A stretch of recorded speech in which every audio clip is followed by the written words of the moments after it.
Sehingga kita tahu tadi yang seperti kan kita mempunyai skenario-skenario yang banyak juga. Bagaimana kita memforecast jika misalnya tadi subsidi ini yang kita lepas, dampak mana yang tercabut. Sehingga paling tidak pemerintah mempunyai kebijakan yang meminimalisir dari dampak yang cukup besar atau signifikan yang dirasakan oleh masyarakat. Kalau kepada industri ya, Mas Mahir, ini kan industri juga di dalam negeri sedang berjuang juga. Betul.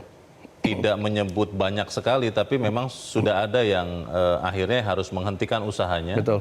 Dan memberhentikan karyawannya. Pertanyaannya adalah seberapa saya mau bilang pesimis atau optimis, saya tidak tahu, penilaian Kadin dampak dari krisis ini kepada keberlangsungan industri dalam negeri akan menambah PHK kah atau ya tidak, kita sudah cukup efisien sekarang, bagaimana? Betul, memang tadi yang seperti saya sampaikan, kita harus adaptif karena kan dengan situasi sekarang ini kita tidak mungkin mengekspansi, yang ada malah bagaimana kita bicara seefektif dan efisien mungkin. Bertahan dulu? Bertahan dulu dalam artian dengan adanya, belum ada perang ini kita juga disrupsi teknologi, disrupsi digital, bagaimana semuanya efektif dan efisien, dengan adanya BBM naik otomatis produksi apa yang harus kita tekan, bagaimana sektor operasional yang kita harus minimalisir, tentu itu mengefisienkan dari karyawan, SDM dan lain sebagainya. Nah, ditambah dengan adanya persaingan dari luar dan lain sebagainya. Nah, ini mengakibatkan kita harus sefleksibel mungkin untuk mengetahui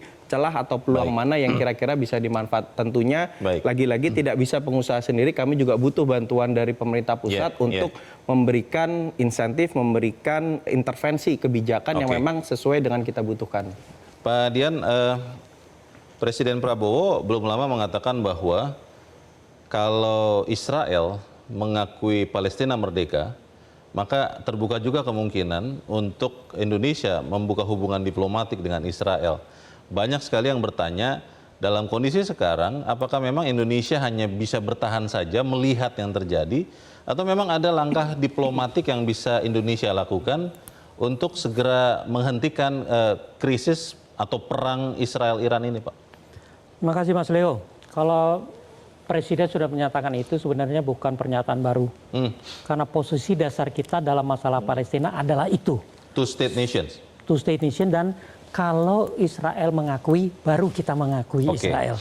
Itu posisi dasar. Jadi tidak aneh. Tapi yang menjadi pertanyaan tadi penting sekali diketahui, apakah kita bisa berperan?